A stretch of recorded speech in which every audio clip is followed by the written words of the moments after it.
There's a structure that's off of Malibu in the deep water that was available on Google Maps. Was a structure. And now it's blurred out. Doesn't. Now it just looks like blurry water. Yeah, Have you ever zoomed in on the waters off Malibu on Google Earth and wondered why certain areas are strangely blurred? Millions of people scroll past it every day and assume it's a network error or image loading issue. But if you compare it to old sonar data, beneath that layer of faulty pixels perfectly matches the coordinates of a massive geometric structure stretching for miles. The real fear begins here. It hasn't disappeared. It seems to be forbidden from appearing. Could it be that the world map we use every day isn't meant to guide us, but to dictate what we're allowed to know? Why do tech companies have to interfere with seabed data so thoroughly? The age of absolute transparency. The belief that every corner of our planet has already been laid bare began with the rise of Earth observation satellites such as NASA's Landsat and the European Space Agency's Sentinel missions. Over the past 2 decades, access to high-resolution geographic imagery has shifted from the private domain of intelligence agencies to something that sits in everyone's pocket, free of charge. Platforms like Google Earth and Apple Maps create a seductive sense of power, where a simple zoom gesture feels like a way to verify any coordinate on Earth.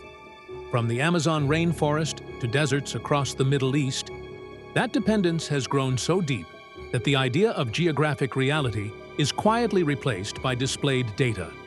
If a mountain does not appear on a digital map, then in the modern public mind, that mountain might as well not exist. Oceans, covering more than 70% of Earth's surface, are presented on these platforms as vast, seamless bands of deep blue, calm and continuous. The seafloor topography shown to civilian users, what scientists call bathymetry, is usually built from a mix of satellite-based estimation and sonar surveys made by ships. Viewers assume that the shifting shades of blue on a screen correspond to real depth, real ridges, and real trenches. It creates a feeling of absolute reassurance, based on the assumption that major technology companies are neutral messengers of truth, simply passing along honest data without bias. This intermediate layer becomes the only lens through which humanity looks into spaces it cannot physically reach. Yet that reassurance overlooks a crucial technical reality. Raw satellite data is never placed directly onto a phone screen. It passes through a complex processing pipeline, where algorithms remove clouds, balance light, and stitch millions of tiny image tiles into a single continuous world. In that process, technology companies hold decisive power over what details remain and what details are removed, often justified as improving the user experience or protecting national security. A digital velvet curtain is woven with great sophistication, producing a world that appears flat and transparent, while in practice it can function as a deliberate filter on perception, a space where the boundary between physical truth and programmed display begins to feel disturbingly thin. Total reliance on this intermediate layer creates a vast blind spot in public awareness. When billions of people believe they are seeing the whole world, they stop asking what might lie beneath those uniform fields of blue. Modern mapping is not only a tool for navigation, it is an architecture of reality management, setting an artificial limit on human curiosity.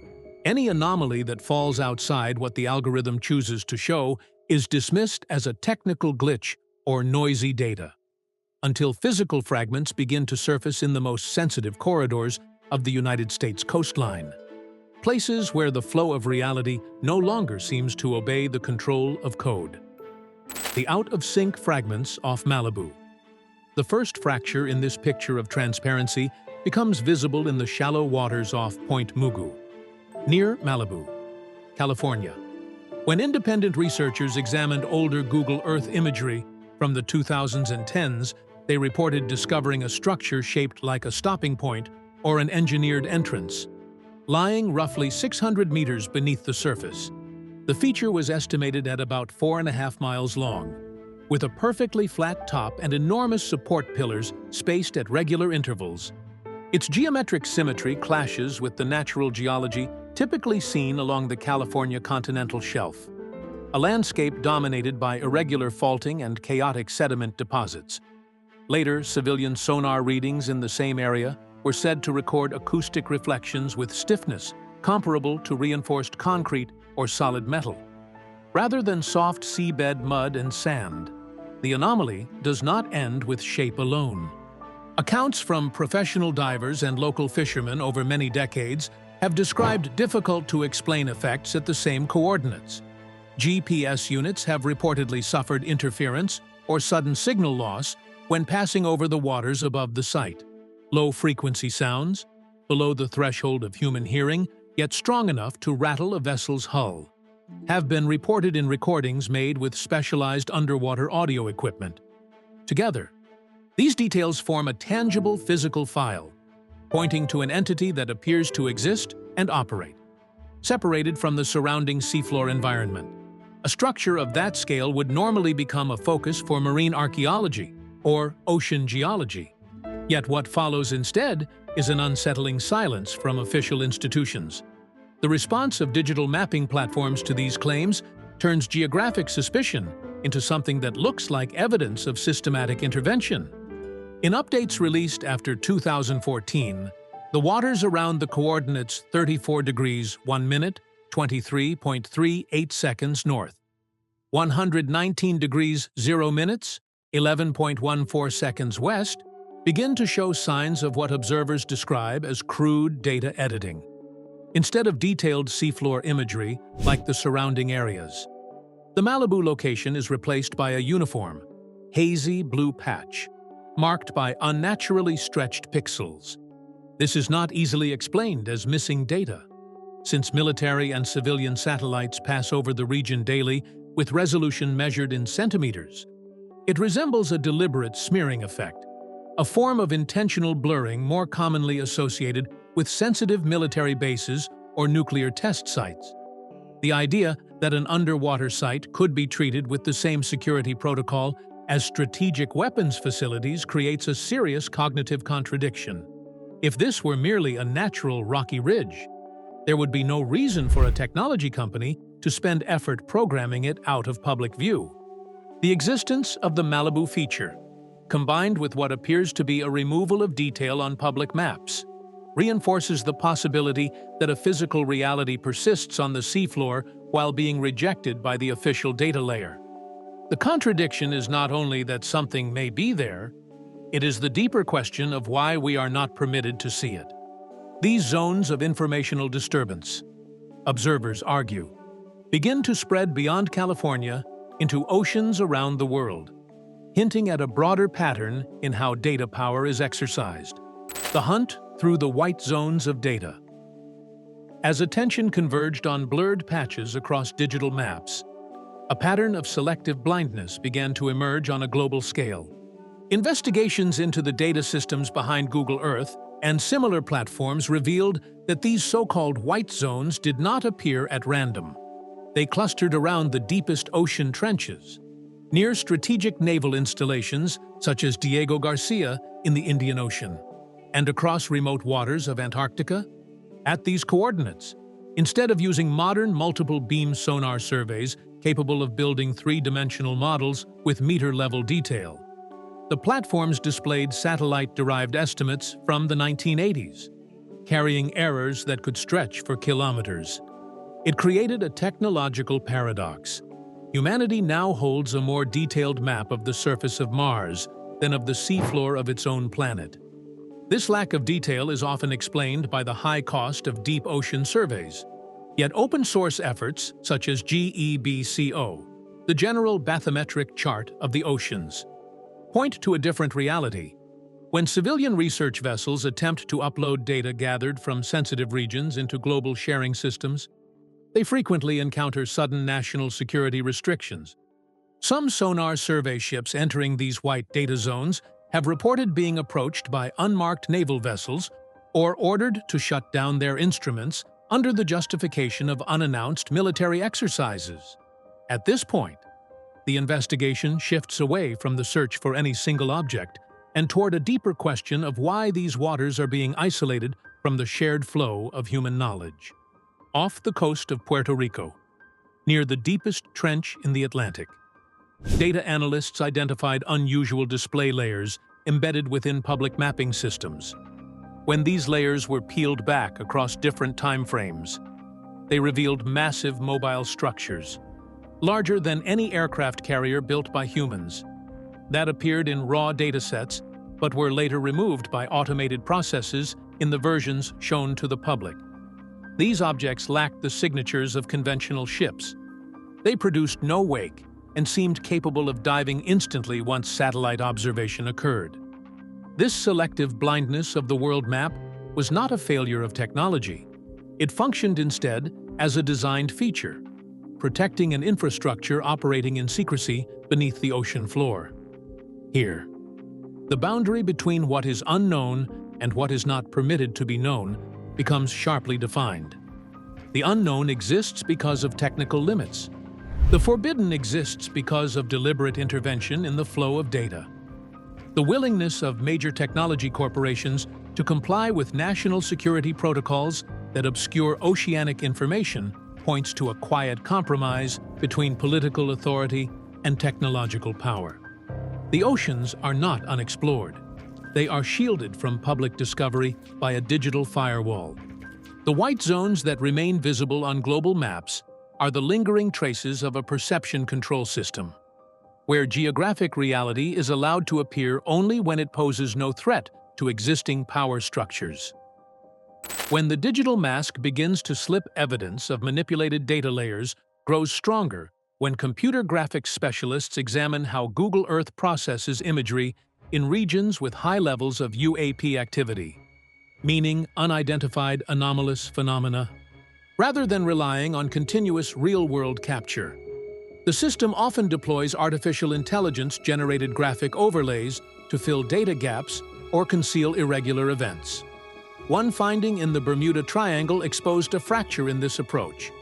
Beneath a hazy layer presented as deep water, civilian ground-penetrating radar instruments detected a structure with extremely high artificial metallic reflectivity, fixed in place yet emitting electromagnetic energy strong enough to deflect observation satellites as they passed overhead. This behavior suggests that major technology companies are not merely blurring images for security. They are actively constructing a false reality. What users see on their screens is a calm and empty ocean, while the physical environment below may host intense industrial or military activity. Visual anomalies such as mismatched blue tones, perfectly straight lines slicing across the seabed, or smeared pixel fields function as hurried stitches in a digital velvet curtain. When the volume of incoming data becomes too large or too strange, moderation algorithms fail to mask it smoothly, exposing cracks in the mapped reality they are meant to preserve. In waters off the coast of Florida, a leaked video from the sensor system of an offshore energy survey vessel captured a massive spherical object rising from the seafloor and passing through the surface without producing any visible displacement or sound. Yet, when the same coordinates were checked on publicly available satellite maps from that moment, the area showed only ordinary wave patterns rendered through computer graphics. This contradiction confirms a gap that cannot be bridged between what is physically occurring and what is permitted to appear on screen. The map has become an instrument for exchanging reality, transforming unfamiliar presences into apparent emptiness within the minds of billions. Once this manufactured reality is acknowledged, confidence in the integrity of modern geographic data collapses. If a system can replace a physical object with a convincing graphic substitute, then no part of the global map can be accepted as unquestionably real. The suggestion of an unidentified infrastructure beneath the oceans, sustained by concealment algorithms, implies that humanity may be facing an authority that extends beyond the power of individual nations. The flawed stitches visible on Google Earth are no longer a matter of graphic technique. They stand as tangible signs of a planet-scale veil, behind which the largest secrets are hidden beneath the polished surface of transparency. When maps become instruments of perceptual control, the disappearance of geographic structures from digital maps marks a turning point in how power is exercised in the information age. When a technology corporation can erase an island or an underwater structure from public view with only a few lines of code, it is no longer merely managing data. It is governing how humanity understands its own planet. The idea of geographic truth is quietly dismantled and replaced by a multi-layered system of information filtering. People find themselves confined within a perceptual cell whose walls are the glowing screens of their phones, believing they can see everything while in reality seeing only what they are permitted to see. The deepest fear does not stem from the possible existence of a hidden civilization or unidentified flying objects. It arises from the complete inability of individuals to verify the environment they inhabit.